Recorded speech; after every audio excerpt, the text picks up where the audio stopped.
My name is Joel Page. I'm the president of the Cambridge Historical Society. I'd like to welcome you to another one of our programs. We're thrilled this evening to have our own Jen Bartlau. Is that close? Bartlau. Yep, Bartlau here with a program about early Puritan cemetery symbolism. And this is going to focus on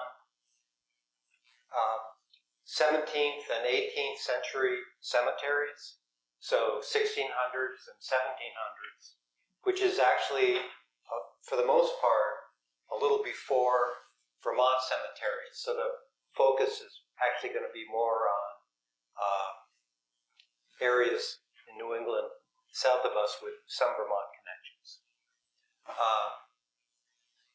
Jen is a longtime genealogist and is involved with our local cemetery commission and with cemetery preservation. She's a real expert on pretty much everything genealogy and cemetery. So we've been trying to get this program going for some time now, and we're glad we were finally able to get all the stars to align. So Jen, thanks, and can't wait to hear what you have to say and show us. Thank you. Hi. So most of you, I recognize, and most of you know me. Oh, let's let Joel sit down.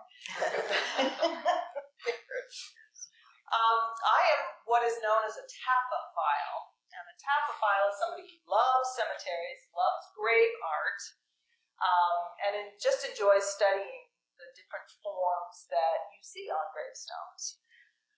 So, New England, you really see some of the oldest gravestones, especially in the Boston area. I'm not going to get into the specific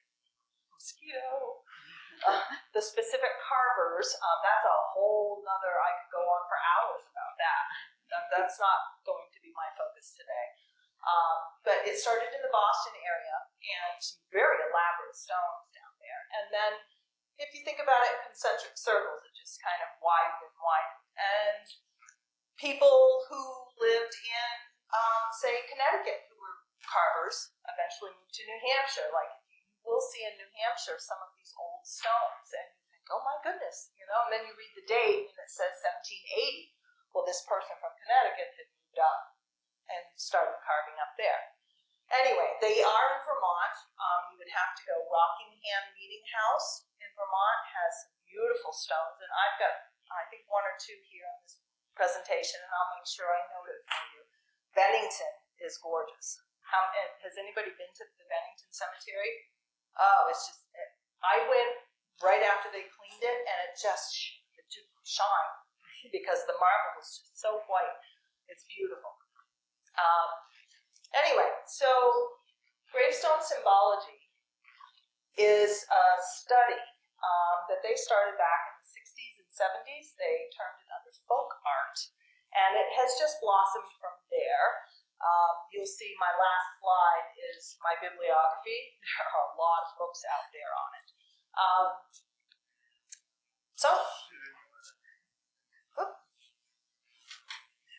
let somebody get seated here. One thing when I'm presenting, if you have a question, please either raise your hand or shout it out, because if you're like me, I'm not going to remember my question at the end of the presentation. So please interrupt me. You won't interrupt my train of thought or anything, and I encourage you to ask questions. All right? Okay. Let's see if this all works. So basically, the black and white images that you see in this presentation are from the Farber collection, which you can find online. It's courtesy of the American Antiquarian Society. The pictures that I took are mostly in color. And then there's a few graphics from a friend of mine who goes by Just Tease It.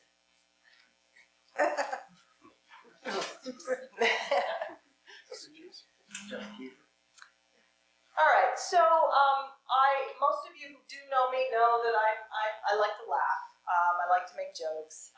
So this is going to be a lighthearted presentation. It is about death. It is about symbols of death. But you can also see the interesting and fun part about looking at grave art. This picture I took a couple of years ago. It's Lexington, Massachusetts. I just pulled up into the parking lot, and here's this tree just glowing. And I said, oh, perfect. And I did take pictures in this cemetery, which you'll see some of. So, in my opinion, and full disclosure, I just lost my father on Christmas Day this past year, and I know there are people in town that have lost loved ones recently. It is okay to laugh when death is present, if you can.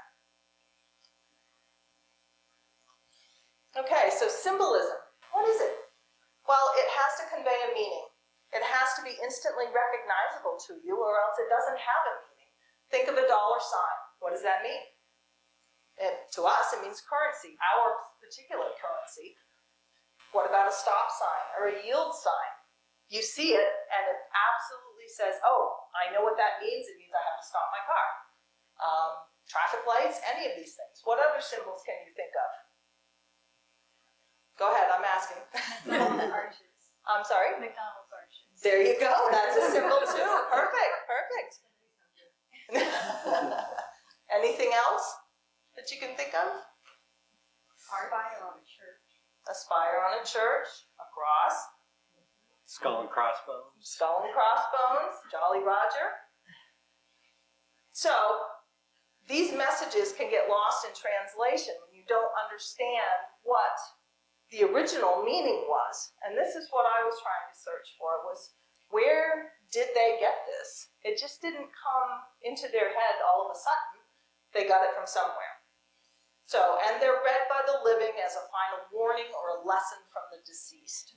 We're not going to get into epitaphs, even though they are on the tombstones. That's a whole nother study.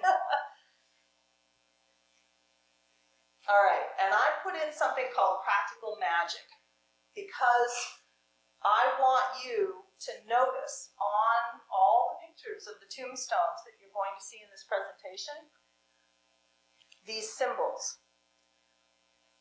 They're apotropaic symbols, and that means they are counter magic or they're a protective symbol. And they are found in England and they're found in Europe. So the Puritans would have known and recognized these symbols when they came to this country. So the Pilgrims were here in 1620. The Puritans were here in the late 1620s, 1630. The Winthrop ships came over, and they settled Massachusetts Bay Colony, which was different from Plymouth Colony. Two separate areas, two separate governances. So the Puritan society did believe in witchcraft. If they didn't, we would not have had Salem 1692 or any of the witch trials that happened prior to that. So witch marks, they're found near openings, over a door. Actually, think of a horseshoe. There's a symbol, a horseshoe over a door. That's a protective symbol. Doors, windows. Does anybody know what a witch window is? What is it? Yeah, everybody's doing it. Yes.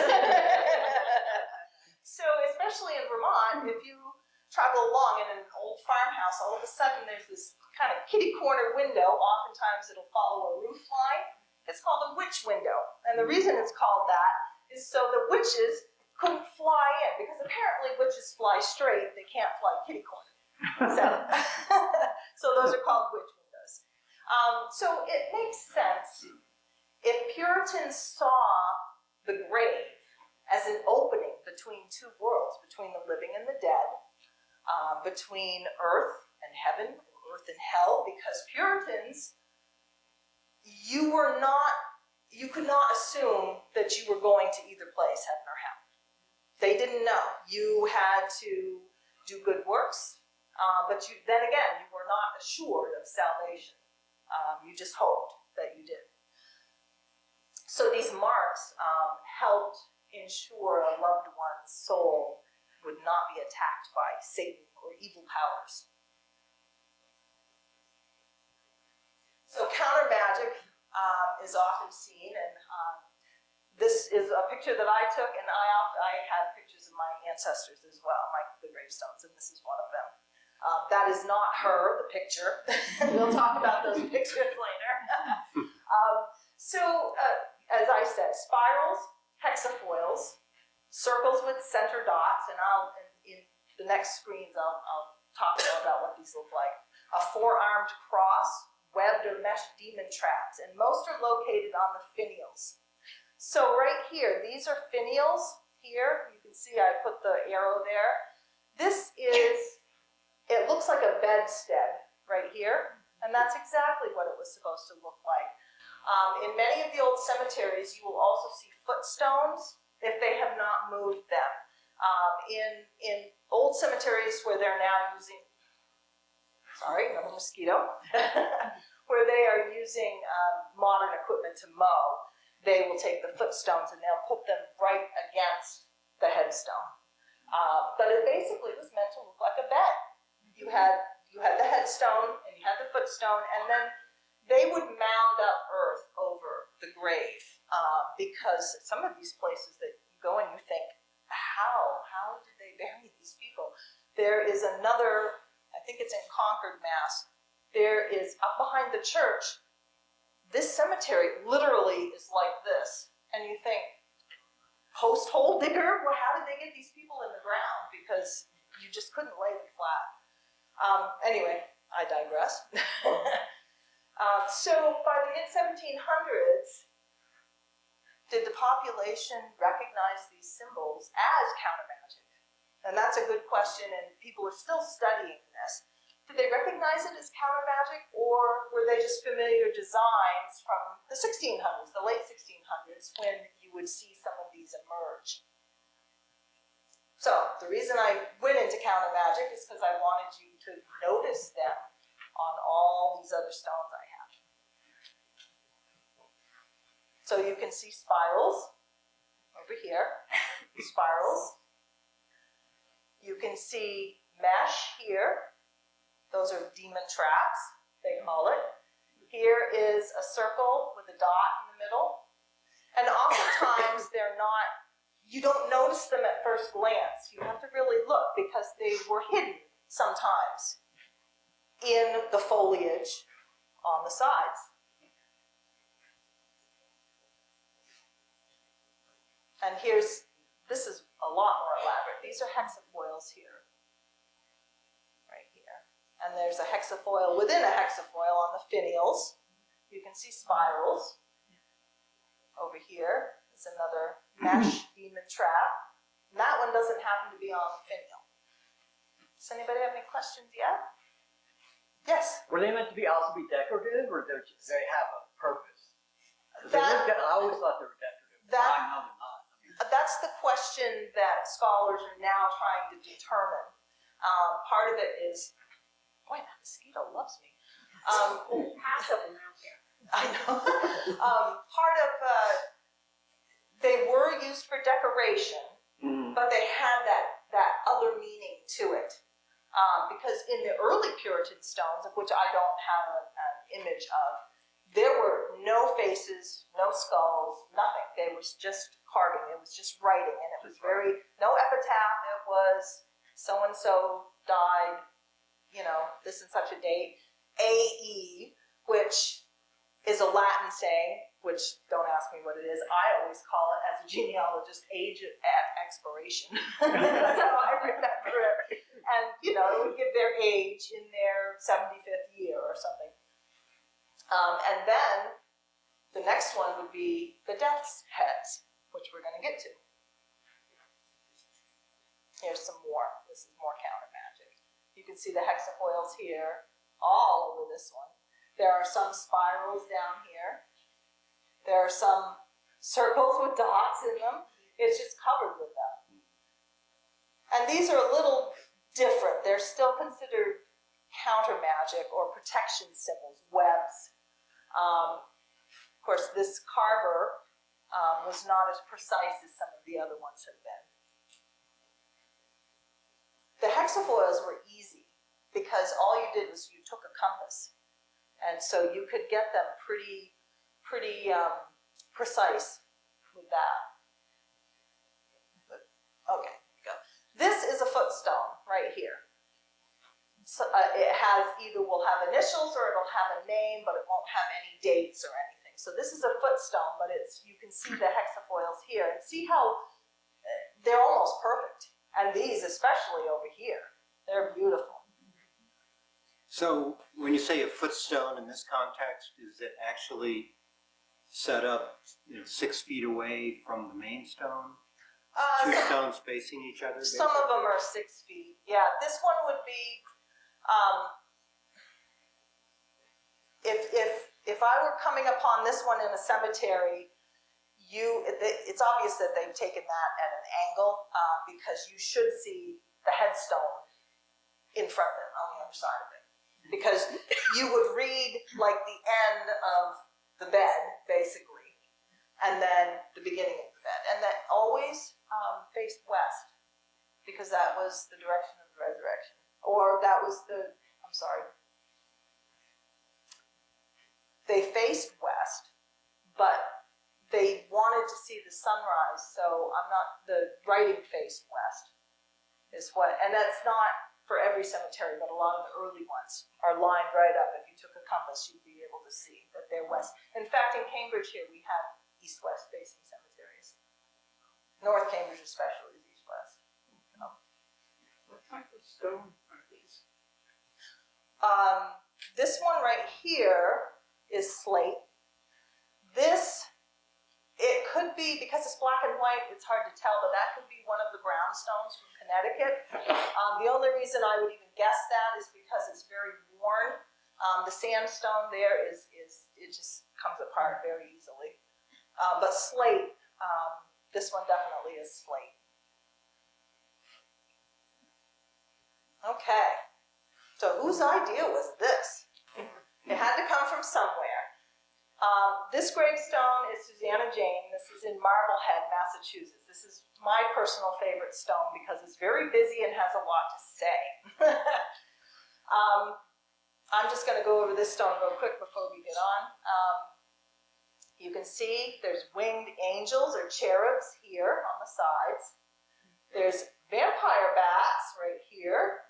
That indicates the underworld. This, of course, indicates heaven. There is death as a skeleton. Death is wearing a laurel wreath, which indicates victory over death in salvation. Death is carrying a scythe as the Grim Reaper. And this is the sun, and this was the moon. I have seen earlier pictures of it that show the moon more together. This is what's called, if I say it correctly, an oribus. And it's Borealis. What? Borealis. Borealis? Yeah. Borealis. No, that's a snake eating its head. Now it's like The snake eating its head. No, that's Northern Lights is what you're saying. Or Did I Borealis. mean? Yeah. Sorry. Sounds the same. Yes. I was like, My bad. maybe. And of course you have an hourglass, time flies, and bones here, crossbones. And that's just the top part. That's just, it's not where her name and all the panel would be. And I encourage you, if you're ever down in Marblehead, the cemetery that this is, how many of you have seen Hocus Pocus, the movie? Yeah! Oh, come on! Anyway, those of you who've seen it, the cemetery that Max loses his sneakers in is this cemetery. So this time of year, there's a lot of visitors to it. This is very long. Okay, so some of the carvers got their inspiration from the New England primer, and this is where some of the symbolism comes in. Because the primers, especially in the 17th and 18th centuries, A is for this, B is, like Dr. Seuss, big A, little a, what gives it A? They had different ones. As run the glass, this would be G, as runs the glass, man's life doth pass. And these were children's primers. So from very young, you were taught all these lessons. Time cuts down all, both great and small. Well, here is a scythe, and here's the hourglass, and And here's a very concerned looking soul wondering what's happening. And that imagery came right from the New England Primer and other sources, but this was one of the big ones. Youth's forward slips, death soonest nips. And you will see, here's Death with his hourglass, chasing a youth with his dart of death, or arrow of death here. And that was to remind the youth that, well, be careful, don't do stupid stuff. But also that it doesn't matter whether you were old or young, death comes for all. So this one, it's called The Hieroglyphics of the Life of Man. They were called emblem books, and it was like a New England Primer, but for adults more. And it was more imagery that was taken from poems or taken from some classical literature. And they would show these emblem books that were popular, and especially, oh, there must be a car. I'm like, what is that light? The carver who did this one, of John Foster in Dorchester, you can see he copied completely from Hieroglyphics of the Life of Man. It shows Father Time, who's winged. You can see it here, and you can see it here. And he is keeping Death's hand from snuffing out the flame of life, or the candle of life. And you can see he's doing that right there. Can everyone see that okay? Okay. Yes. And then Tempus Erit. To everything there is an appointed time. To everything there is a season. Other places where they got their symbology. This is called the Allegory of Vanity. It was done in the early to mid 1600s. They were called vanitas paintings. They were mostly Dutch, some Italian. The paintings showed emblems of life with skulls, stark reminders of death. And this one, I chose this one because this lady also has wings in back of her. And there's a lot of symbolism. Death has wings. Your soul has wings. That was a lot of the symbolism on Puritan gravestones. Here's another emblem book. This one's by George Wither. This one you can see the skull. You can see the candle. You can see the candle on the top. These are wheat, chaffs of wheat that a scythe would cut down. That symbolism as well. And we have the hourglass. That was big. I don't think there's an hourglass in the vanitas. Oh, there is, right here. Very good. Thank you. So then death, this is death at the top here is what I'm reading it. Death is no loss, but rather gain, for we by dying life attain. And it's the same basic idea as this down here, which is around the circle of that picture. I have a question. Sure. Would you back that up? Yep, I can back it up. What's the cameo for? The cameo? You know what? I'm not sure. Maybe it's just a Father Time. Could be.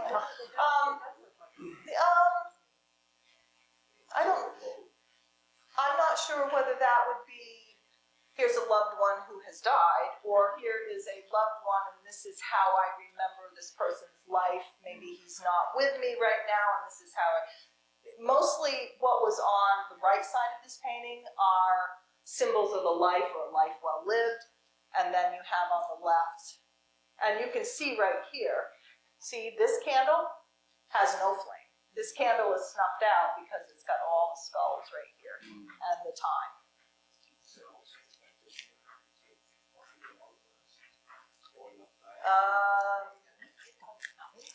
Maybe. She It looks like could be. she's pointing to a globe, right? Is that the globe? She's pointing to a globe, yes. Oh, maybe it's a, what do you call it? It's like circle the globe. So, Explorer? Explorer. Yeah. Yeah, good one. very well Yeah, could be. it looks like a conquistador type with who maybe was in a ship that went down at the point that the finger's pointing at. You've got Oh, a musket. you can or something- find him something here. there. There, the gold is here. Yeah, it looked like a lot of golden ridges. The gold is here. Yeah. But that's all life. You can't take it with you. So you can't take your loved ones with you. You can't take your gold with you. I mean, you can be buried with it if you want. not much. Yes, you have a question? Is the use of Latin common? Actually, at that time it was, yes, because sermons, Puritan ministers spoke vernacular, but they also sprinkled their sermons with Latin. So there were certain phrases that people would know, like what's around this, but mostly scholars. But when you think about it, the ministers at that time, Cotton Mather and Priest Mather, they were well read, and they didn't go back to England or college. They went to college here, Harvard, Cambridge, things like that. I'm gonna guess it's a wealthy merchant. We'll go with that. Yeah, How about right. that? Okay, so here's another one. This was a 1710 broadside.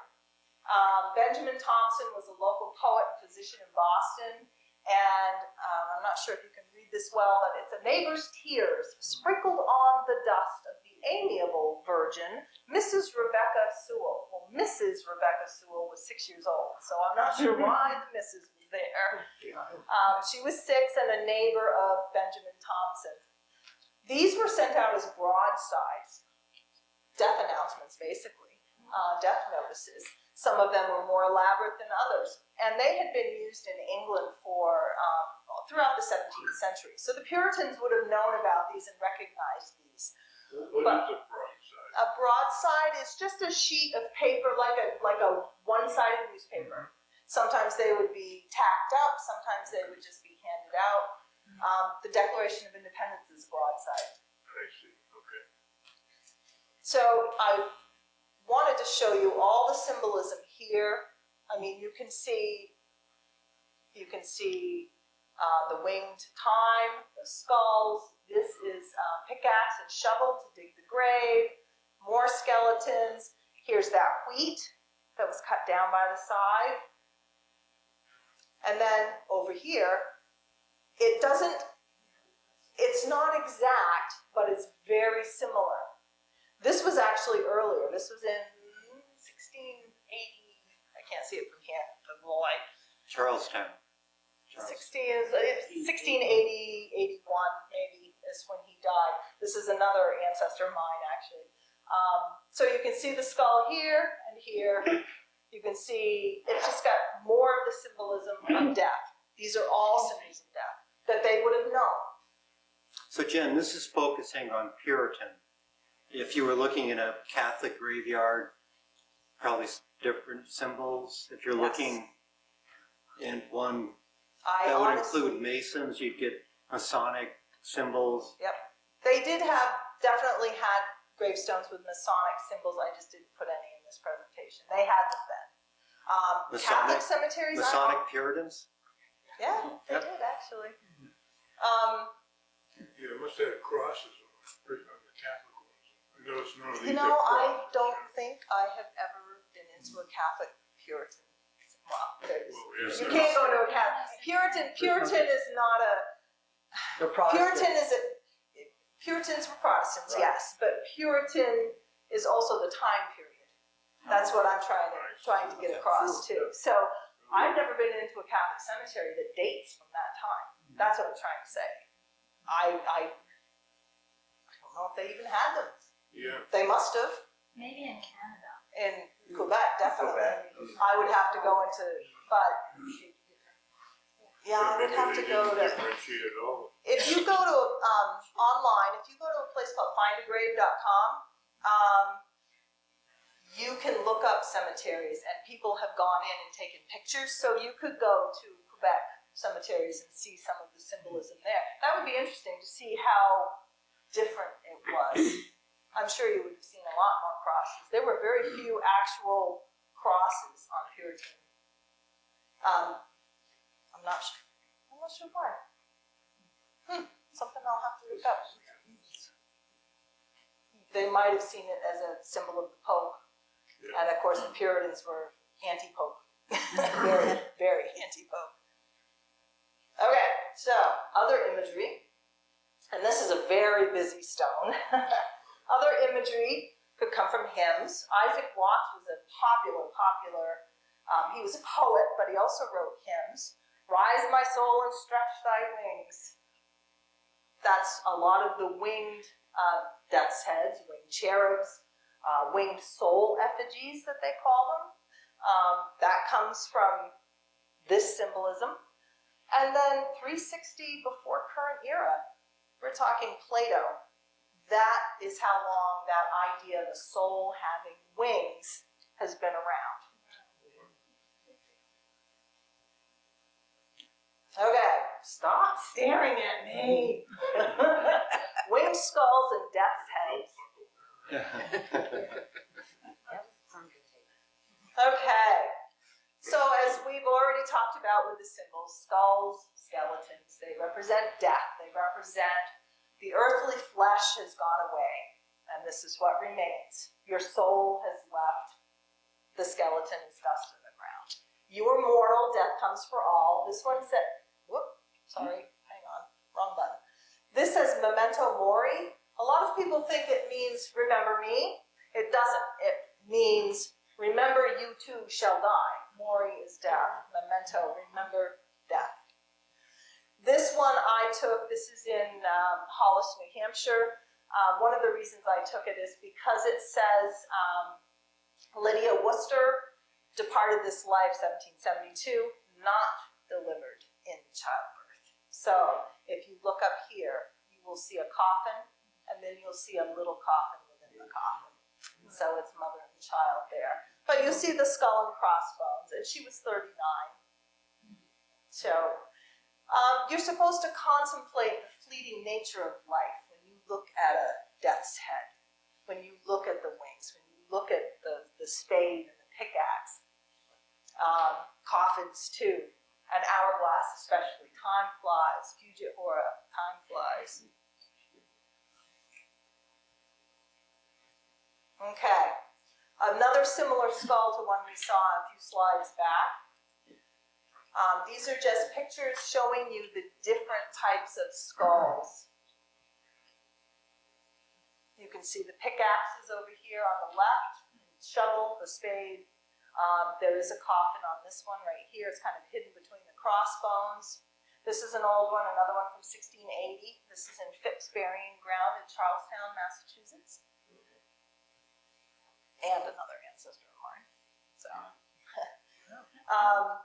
this one here, this is a Connecticut stone. Like I said before, you can tell they're a little rougher. The sandstone it's not as sharp as the slate is. But you can see this is a type of skull with wings, but the mouth, it doesn't have really any teeth. It kind of ends right at your upper lip.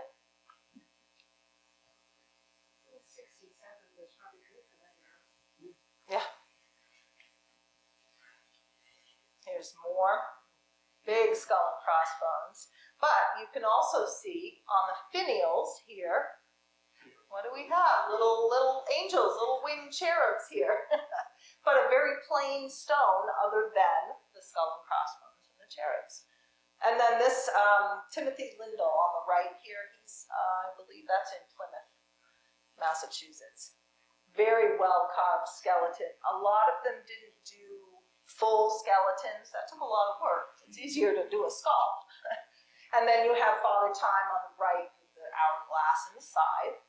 And this one also has a winged soul, or a winged cherub, they call it.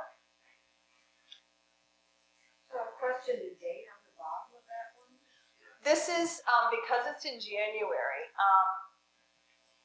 don't ask me exactly when, it was 17. It was before the Revolutionary War. We went to a different calendar. And Probably a bigger sure. before that, January, February, the new year really started in March.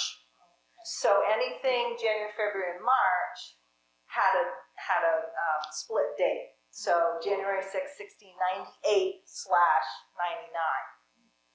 So he really, in our time, he really died in 1699, January 6, 1699. But back then, it was that split date. And it was January, February, and March had those dates. Why is there an extra line between January and 6? If you see right here, it has a little E on the top of it. Ye, January ye 6th, it's the. Oh. January the 6th. And the second line too. Yeah. The body of, yeah. And you'll see on, I'm not sure if I have one in this set of slides, but sometimes you'll go to a cemetery and you'll see where they're carving away and all of a sudden it's like, oh, I need to squeeze another letter in here. And then it's all like bunched up to the side. And it's like, I thought I could erase it. no. Although you do see where sometimes you'll see where they have a little chunk taken out, a nice smooth chunk, and they'll have written over it. So they did. It was kind of like, white out, but. So, Jen, you mentioned that there are a lot of books out now. Are there like guides? The 100 gravestones that you must see in central No, I haven't written that one yet.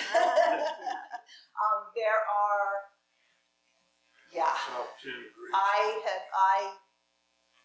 spent a little money on some books, which I will probably donate here. So, if you have room for it, do you have room for it, Peter? Okay, so you'll get all my gravestone books. How about that? But yes, there are guides. You can go online to, it's called archives.org, and you can look at the proceedings. It's called Markers. It's the proceedings of the Association of Gravestone Studies, which started, it was in the mid-70s or so, and they've just continued on. And I think they publish now quarterly, and you can find, and they talk about is the lack of an upper lip on this skull, does that mean it's this gravestone carver versus this one? I mean, it's Getting there's into the weeds pretty good. oh yeah. There many times I'm reading it going, oh, okay. I have to take notes here.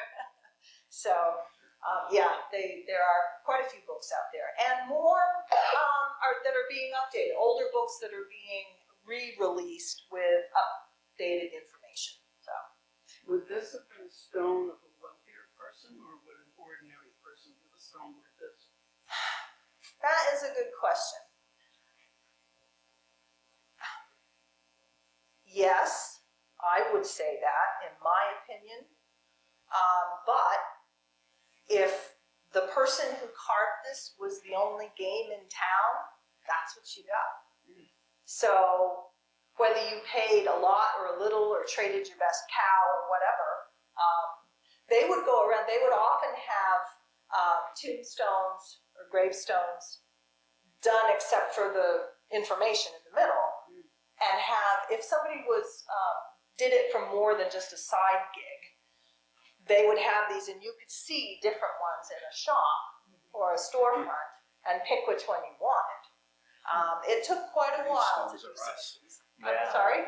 Graves are... Gravestones are us. Yeah. I'm guessing the more elaborate, the more you have to pay for it. Right? One would think, If yes. you're trained. What would they call the people who just make gravestones? They actually call them stone cutters. Stone cutters? Yep, they were not called grave carvers until pretty much after the 1800s. This type of grave art went away pretty much 1800, when the urn and willow, which is so prevalent in our cemeteries now, when that motif came out, all this other stuff went away. You rarely saw anything like that. Mine's going to have that. I'm going to have everything. But it really did, because at that point, if you think about it, Eli Whitney and the cotton gin was right around that time. All of a sudden, it was the very beginning of kind of industry instead of craft. This was a craft. When you got to the urn and willow and anything beyond, I mean, there was a resurgence of this, obviously, in Barry Hope Cemetery. The Italians that came in and made beautiful, beautiful stones. Kind of between then and the Victorian age, they did some nice ones too, but a lot of it was lame and tame, is what I call it, because there's nothing to see. Even, you know, you go to a gravestone and here's a finger pointing up. Okay? That's it. It's like, it's not like this, where there's a lot to see. So, I definitely have my preferences. Okay. Just some more skulls. I wanted to show you, give you a variety of different ones. Some of them are quite interesting. This one here, you can see it, the mouth, it looks very angry. The mouth, you know, it's not as skilled a carver, or not as skilled in that type. Still, the wings were done well, I think. And then this one here, these are 3 children who died within a week of each other. This was in, I want to say it's in Lincoln, Mass. One that I took. And you can see these are wings, even though they look like, you know, ponytails or hair, they're still considered wings. And it doesn't say what they died of, but it was obviously, you know, smallpox or septic sore throat or any of those horrible things that took kids at that time. All right, do you hear wings? These are winged souls. There's a lot of people call soul effigies because they can't categorize things into death's heads or winged cherubs, or there's, like I said, if you read these books, these people have arguments about what they are. And I'm like, they're just winged souls, winged something. So this is, I believe, is beautifully carved. This is also in Lincoln, Mass. So at some point, maybe 1710s, there started to be more thought into, instead of it's death, I don't know whether I'm going to heaven or hell, you know, I think I've been good, I might not have been, ooh, I think I pulled the cat's tail a couple of times more than I should have. They start having a change of attitude. So resurrection, there was a hope of resurrection instead of an unknown. There was this certainty that, yes, I know I'm going to get where I need to be. So this represents the soul's flight to heaven. Some circles believe that they actually became angel bodies. That's why you see so many of the angel wings. And if you look at the wings, if you could think of the death's head that I showed you, it's more like raven wings that are straight out. A lot of the angel wings were very flowy. So as you see, the wing carvings vary widely based on the stonecutter's preference and skill. It wasn't necessarily the preference of the stone buyer. It was, this is what you got. Like I said, if he was the only game in town, this is what you got. Got a question here, Jen. Oh, I'm sorry. A lot of them are showing foliage or flowers, and some of them look like spirals, but like this one has, it looks like foliage, but it also looks like spirals. Yes, that's one of the ways. Well, let's see, this is in 1763, so that's kind of the time period where I would say this was for decoration. It was countermagic symbols earlier, thought to have been, but now it's, oh, well, Grandpa's grave had that, I want that on mine, or it's decoration, and this is what's always on the graves. We've seen this.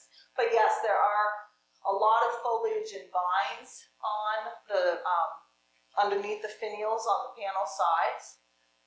Those have to do with life and death as well. I didn't get into the flowers and the foliage because you can go online and say, go look up Victorian symbols.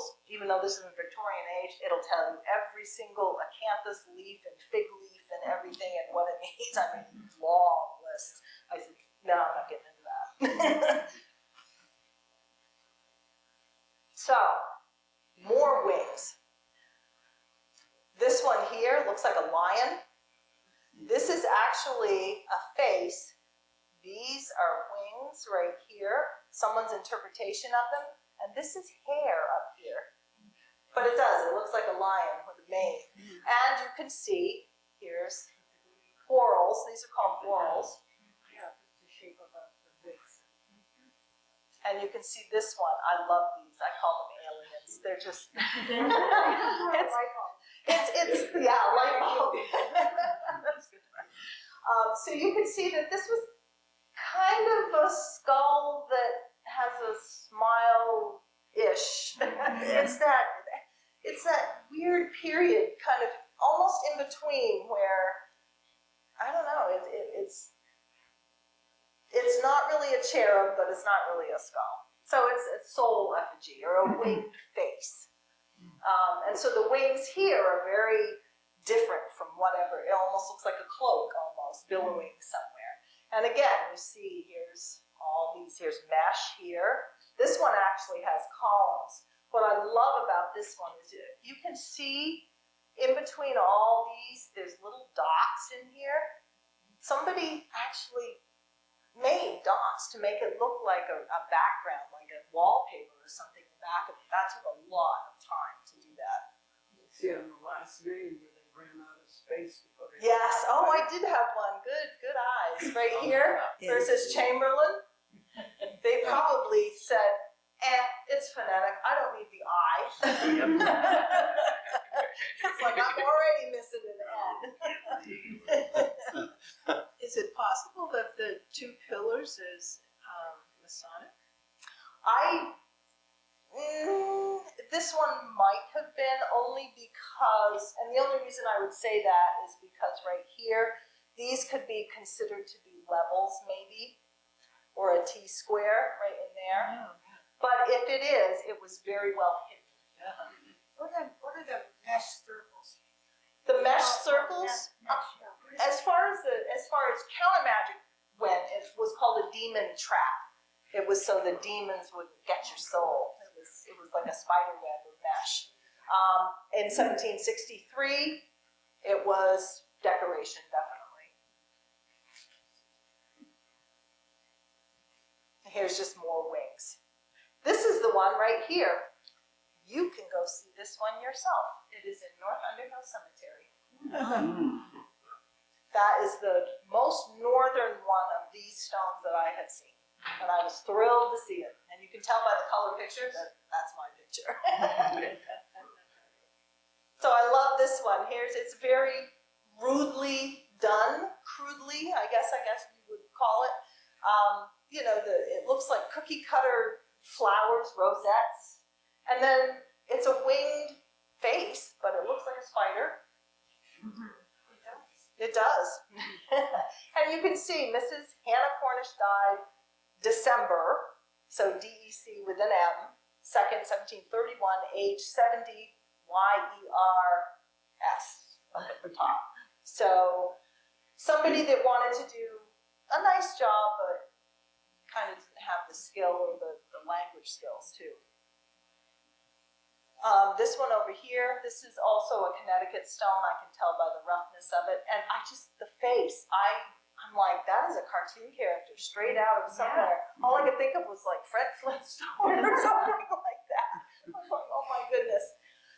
But that's just shows you another set of wings, how some are very stylized, some are just very simple, like somebody was drawing with a crayon. So yes, but this one, Oh Relentless Death, the one in the middle, is in North Underhill Cemetery. The man who carved that also carved some in Bennington. And those of you who know the history of this area, Cambridge was settled predominantly by people from Bennington. So they would have known these carvers, they would have recognized them. How do you know who the carver was? I mean, did somebody make a record of that along the way? You find it from, some of them are signed, some of them are signed below ground level, so you don't know until it's either fallen over and you have to repair it, and then all of a sudden, oh, here's initials, and sometimes a price, a cost, to tell you how much it was. Some are just the style, like if somebody knew, if you looked at a probate record and they said, they're discharging the debts, it'll say, so-and-so carving, stone carving or gravestone. And then you can say, oh, okay, this is how I know that Josiah Manning did this stone. And then you can look for others that are similar. Now, sometimes it ran in families. So you had the father doing it, who might have learned from somebody else, had his own style, and then his sons copied that style but had just little tweaks. And so you have to figure out which kid it was. So that's why I didn't get into gravestone carvers in this one, because it is a whole study in itself. And I have the bibliography that I have at the end shows some of the places where you can find this stuff. Do you ever come across stones that are real amateur jobs where somebody just didn't have the means or didn't want to Oh, yeah. spend money, but they tried to incorporate some of these design features? Absolutely. And you can tell. You can tell. Yes, you had a... Do you know whose is the oldest gravestone in Cambridge? Oh. And where it would be? You would think I would know that. I don't know. I would have to look on.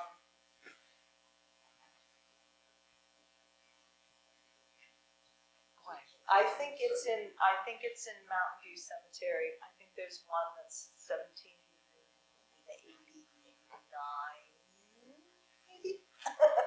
I believe it's in Mountain View though, because it's not in North Cambridge, and it's not in not in any of the other ones. But yeah, it would be. You'd have to go all the way to the end, and then it's. I think it's. This is the 31 You'd have to go all the way to the end at Mountain View Cemetery, and there's kind of like a lot of newer stones, and then maybe 3 rows back from the forest line. It's in there, and you can tell by in Vermont, like we don't have marble stones like this. This is Bennington. We don't have marble stones like this until later. What they used was the local grayish stone that oftentimes is just very straight. They squared it off, and it's almost lightly carved. So sometimes you have to get at the right angle and the right light to take a picture of it. I would suggest, instead of trying to like see it, take a picture of it, because your phone or your camera will often bring out things that your eye can't see. So, but definitely look. And when you go to cemeteries, if you know the original dimensions of the cemetery, always go to the highest point in the middle. That's where the oldest graves are. And then they kind of work their way down. Like in North Underhill, that one has been added onto, but the older part was kind of here in the middle, and then it worked its way out, and then they added on. So are you saying the one up in Boca, the other side of the village, the oldest one is at the very top of the hill? Now that one is nothing but Depends hill. on That how one is old. nothing but hillside. I know what you mean. It depends on how old that cemetery is. If that was started in like the 1840s, it doesn't apply. It's the early ones, the old settler cemeteries, because it was on somebody's farm. They had to give the land, and they might have been the first people there too. So they got primo location.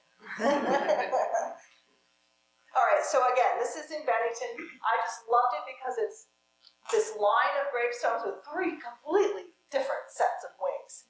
Very stylized. You can see right here how it's very arched.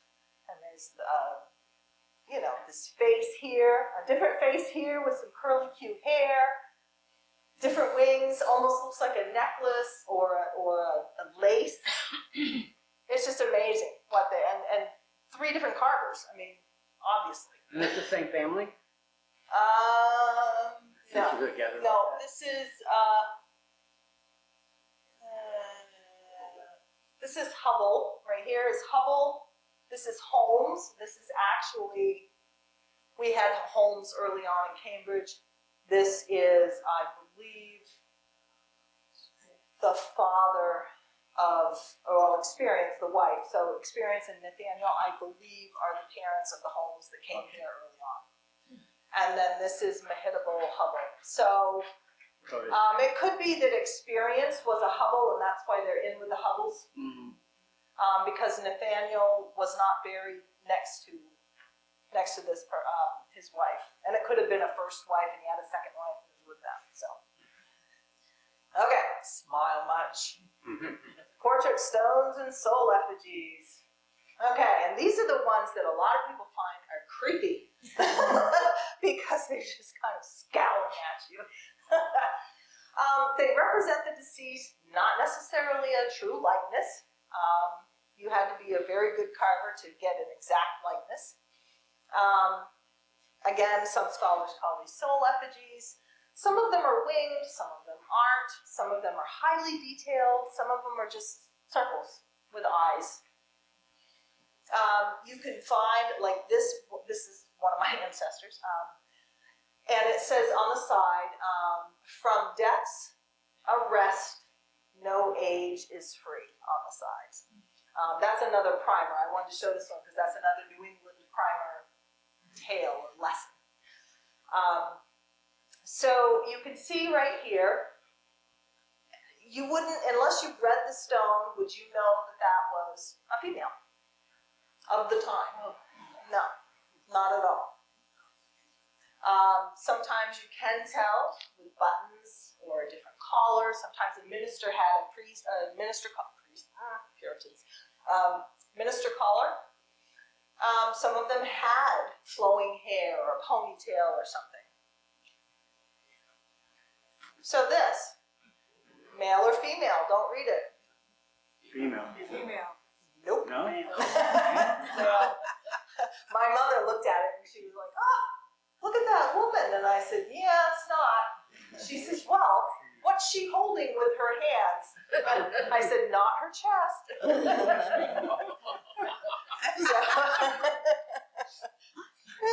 So you can see, and then this is that's a Connecticut stone, and it's got male and female here, and it's supposed to be, and it's very hard to read, I apologize, but I just wanted to show you the ornateness of the stone and the hearts within the hearts. It's beautiful, and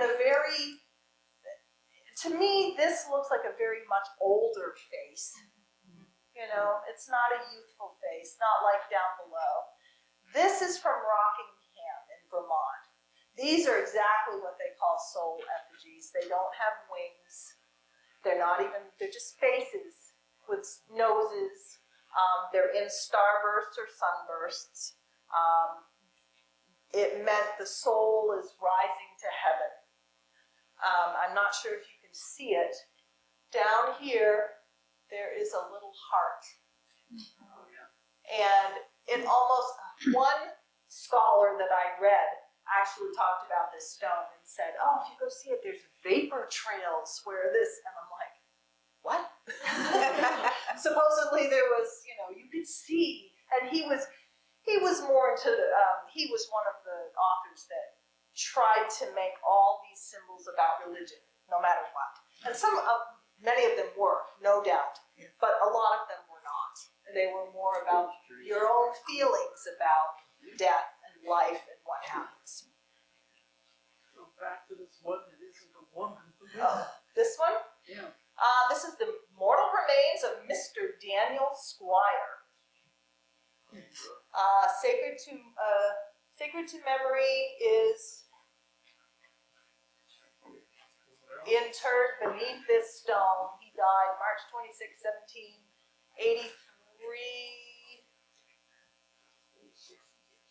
Age of expiration, 66th year of his age.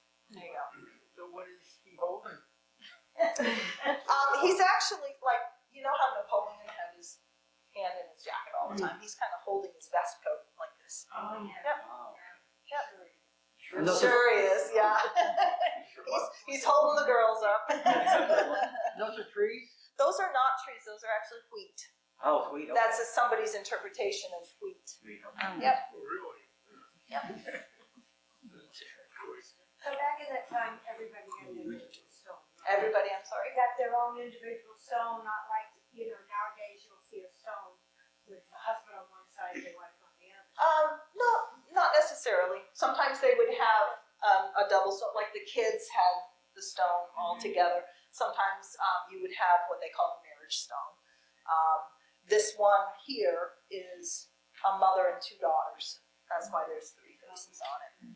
And I encourage you, if you at all go to the Vermont Country Store in Rockingham, this cemetery is just not very far down the road. It's so worth it to go. It's so worth it. All right, more soul effigies, more portrait stones. This one right here is very well detailed. You can see the wig right here. You can see he's got a vest coat. There's some buttons in here and a collar. Somebody did a nice job on that one. This one, I really don't know. It's just interesting. And this one is a mother and infant who died at childbirth. So, and that's, again, you'll be able to, by the time you're done with this, you'll say, oh yeah, that's a Connecticut stone, it's falling apart. And I shouldn't say it about all Connecticut stones, but a lot of them are just, acid rain just killed those stones. That's the sandstone.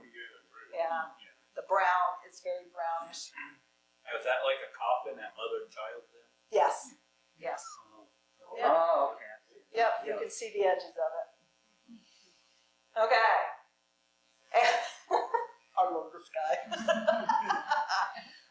This one is just, that one is so funny. I love it. It's got the face with the bug eyes. These literally are wings. It's not a bow tie, I swear. You can see the kind of little hands here, stick hands, like this. And then all the buttons and philippants on his coat. And it does say Memento Mori on it, but it's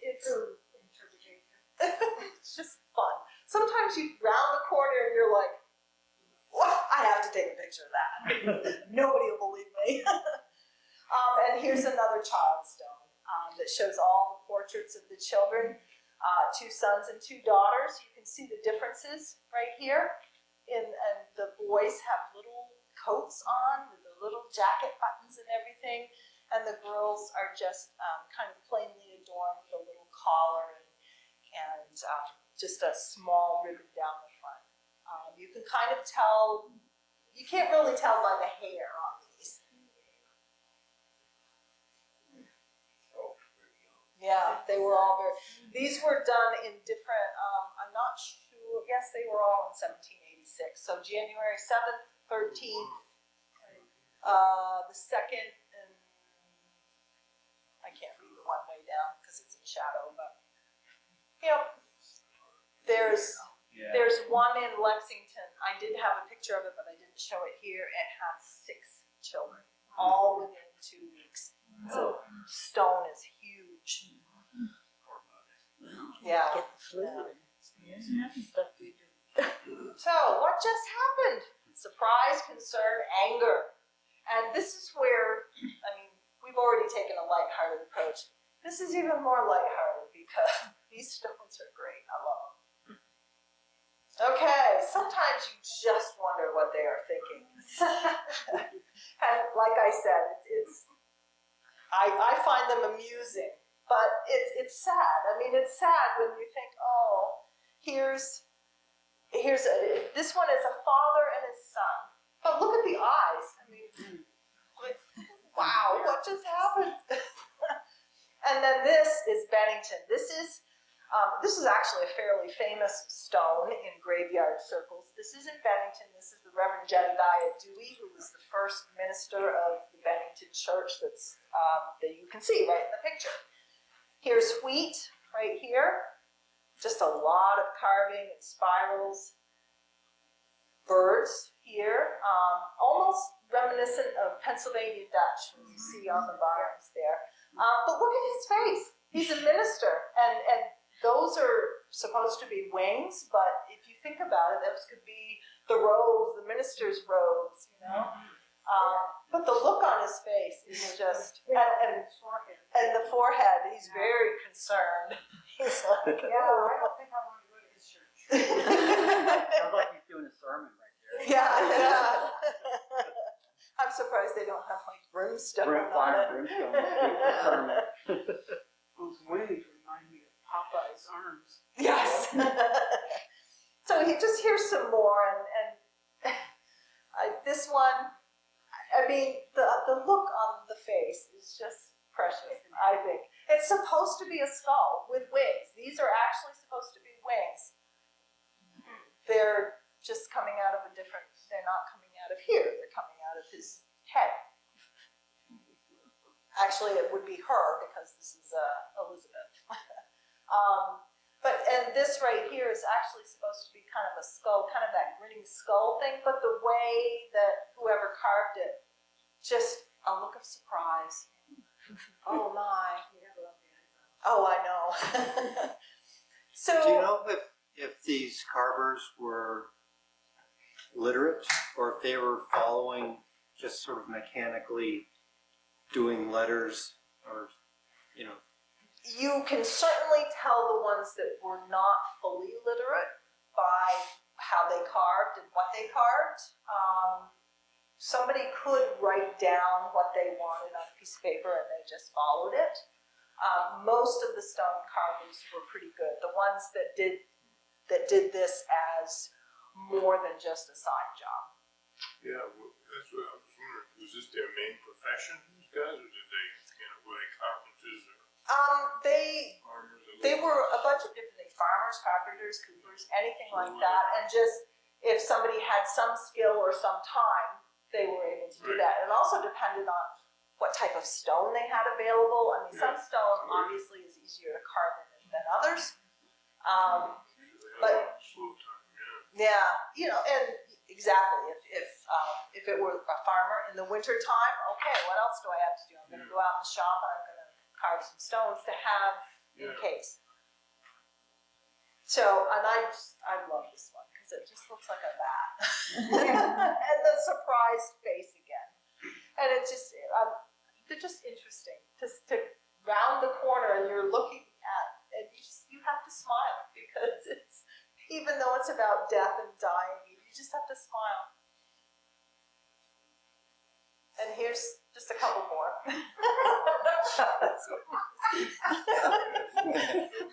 I get Barney Fife, I'm just like, what do you think of when you see something like that? And what do you think of the family, when ta-da, here's your stone.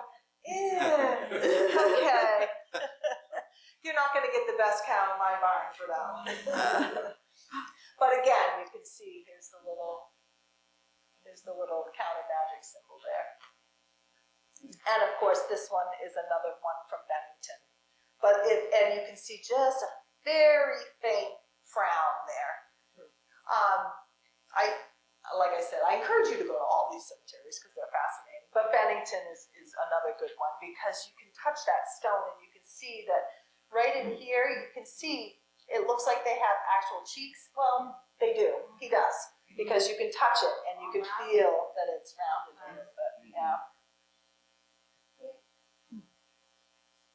Okay. Imps and aliens and Yoda. Oh my. Finding humor in death like we haven't already. This one is a great old one from I believe it's from Cambridge, Massachusetts. Do you see right in here?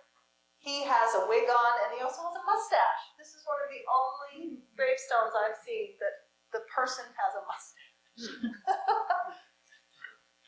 And of course, winged death head. Here's the little imps holding the coffin. They're very busy. Here's the hourglass. Fugit Hora here, Memento Mori. And again, 1702/3. So I know just by looking at that he must have died in January, February, or March. Well, yeah, She did, yeah. This is Mary. Peter Tufts died in May, so he doesn't have that. Yes. So there's your answer to your question. Except they put a mustache on both of them. Well, 75 could be. And people often wonder but don't dare to ask, what are these supposed to be? They're actually gourds, and in case you were thinking they were something else. So whose child hasn't looked at them this way? And then Jim Henson's inspiration for Yoda. The ears. Honey, did you look? George, draw the dragons again. This is an actual tombstone of a lord of, I don't even remember whose stone it was, but he had all these titles in England, died over here, and somebody hacked in, you know, George the Dragon here. Off the magic dragon. I don't know. But it's just a stick figure. It's hilarious. And then of all the Charlie Browns in the world, who knows the next line? That's Charlie. Of all the Charlie Browns in the world, you're the Charlie Browniest. Little aliens among us. And then imps gotta do what imps gotta do. And these imps, there's little imps and big imps. And I wanted to point this out. See this little dart here? We've seen that symbol on a couple other stones. That imp has a dart of death. And holding an hourglass. And then the other imps are winged and they're moving the coffins back and forth. Are you sure that's an hourglass and not a big It looks carafe like, of yeah. beer? A stein? Cheers. Oh, how many people thought it was a beer stein? No. I'll have to remember that. All right, so again, thank you. Oh, yeah.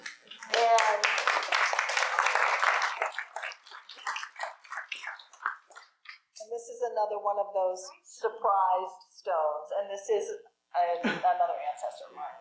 So. So, and then for Joel, this is my bibliography. So, yeah. So you're welcome to it. Yes, you have a question. Yeah, so was like the purchase of a gravestone, did an individual purchase one for themselves? Or was it a family of the deceased person that bought a gravestone for their father? Or, you know, It was the family. Mostly it was the family.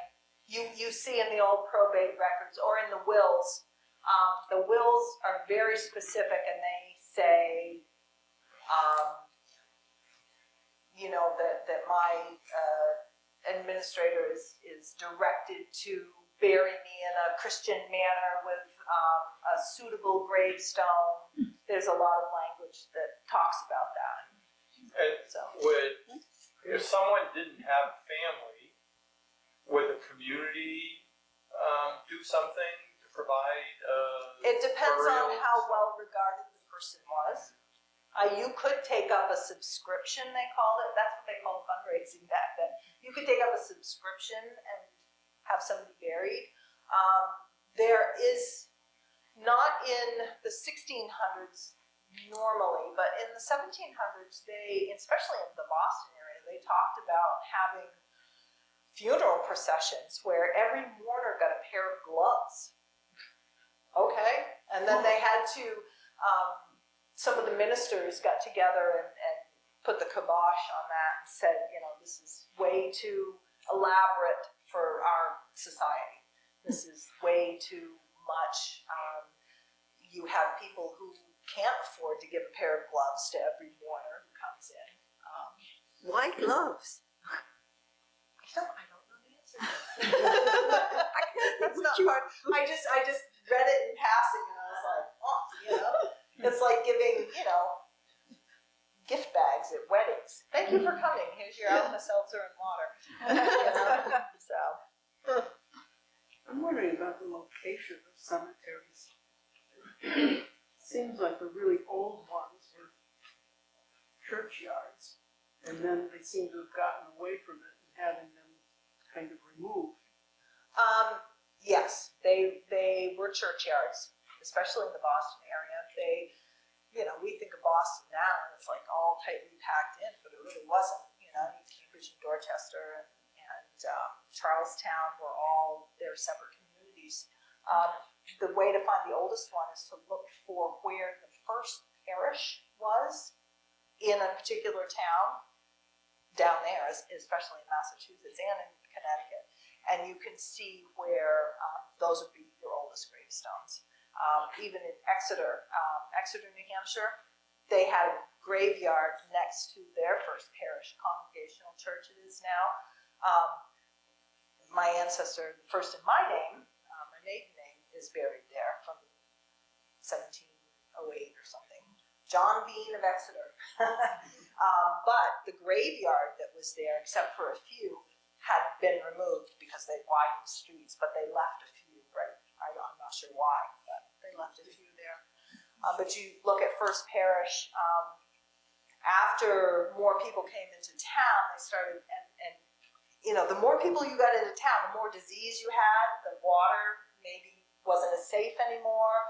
They started moving bodies outside of town. So then you had to look at some of the local people to say, you want to give up a piece of your farmland. North Cambridge, not that that happened here, but North Cambridge Cemetery was bought by the school district up there. The first deed for North Cambridge Cemetery is from Jesse Mudgett to school district number 2, I think it was up there. And part of his farmland became the cemetery. And that's where that, and then other parcels were bought, but that was the first part of that one. And I mean, South Cambridge, any of these were somebody's farmland basically, and they decided to say, okay, I don't think in Cambridge, sometimes somebody would give, or the town would be directed to find a suitable piece of land for a burial ground. And whether it was in town or out of town depended on how people could get to it. So, does anybody want me to go back and you can look at pictures or? So these stones, the stone carvers they got the stone that was already roughed out and not really polished, because these aren't polished, but They just got stone. It was not already in that shape. They did it all. Yeah. And it depended on, now see, I read it in passing, but I didn't study it. So it depended on what they had to work with was what was quarried around them. That's why you see so many of the white marble. And it's old white marble. It's not, like you think of marble now as the nice polished stone. This was an older, it wasn't, I don't want to say it wasn't as good, but the marble stones you see in Bennington, acid rain really does a number on them. It rusts it, it eats it away. It's horrible. It is a lower grade. It is It a is. lower grade. Yeah, yeah. And then because that, I think in, I want to say it was Shaftesbury that had the older marble. Maybe you know her. Because then they found in Proctor, that was the marble industry, big marble industry. And that was a better grade of marble that they used. I can tell you right now, don't do anything but granite for your gravestone. Nothing. Or slate. Slate's good too, but slate will be more expensive. So. What's with metal? Well, you can't call them stones because they're not stones. Oh, they had some that was called white zinc, white bronze they called it. Except it wasn't bronze, it was zinc. And so it just kind of, it stays, but it discolors and people like to steal them. That's cast, isn't it? Yeah, yeah. You won't find those until, Civil War time period. Either just before or just after. I don't think. There's some up in the South Cambridge. Yes, yeah, there were more, but some of them have walked off. There's some of them make it to the village too. Yep, yep. I think if you look, you'll have to tell me what date it was, So, because I don't know what time frame. I'm assuming it's just before or after the Civil War. They can't do any kind of preservative for these stones? The metal ones? Any of them? Marble, to protect them from everything? You should clean them. You should clean them as often as they can stand. I used to be against power washing stones because if it's not done correctly, you can hurt the stone more than you can help it. But I have seen people power wash stones and they're expert at it. And so I would, Champlain Monuments does a lot of the ones here when I was on the cemetery commission, and they're very good. But you can also take, it's called D2, and it's a biologic solution. You spray it on, and you let it sit. You can spray it on and scrub it a little, and rinse it, and spray it on again, and just let it sit. And it does its magic in the weather, and maybe 6 to 8 months later, the stone is a lot cleaner. I've seen, they use that at Arlington National Cemetery. That's the only thing they use there. But there's no coating that you can put on, like an epoxy coating or something that protects the Not stone? really. Not, I mean, A varnish or? no, not that I know of. There's, what happens when, you get a little crack in that epoxy and then water gets in. And especially up here where we get freeze-thaw cycles, yeah. That's the worst. That molds are the worst in cemeteries. And don't plant lilies.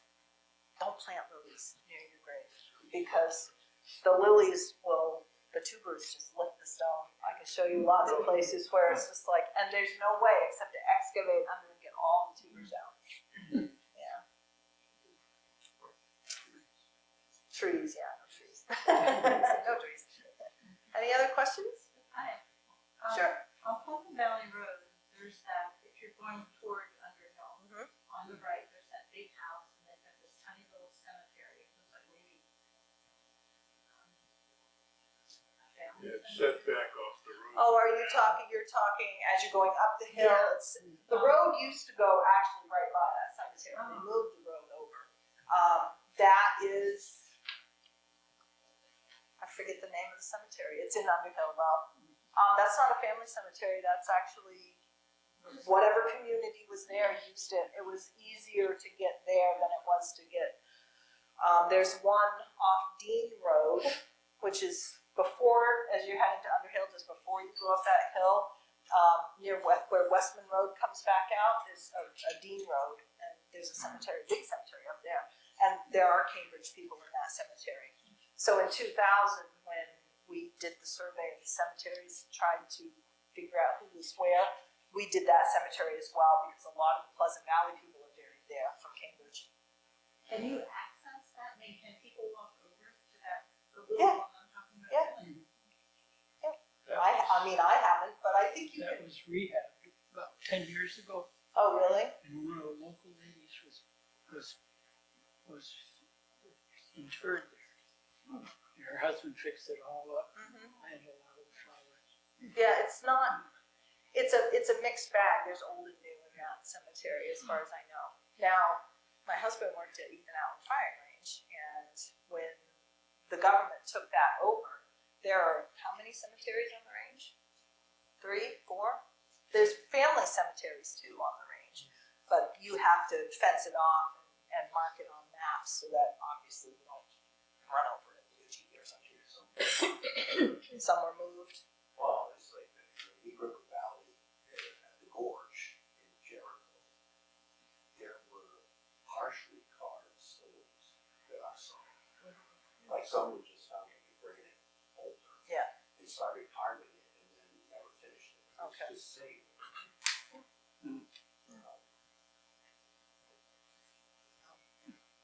But I don't think it's on West Point. Yeah. Probably the biggest cemetery. So section of the South Cambridge Cemetery is like a corner, and it's below the actual cemetery.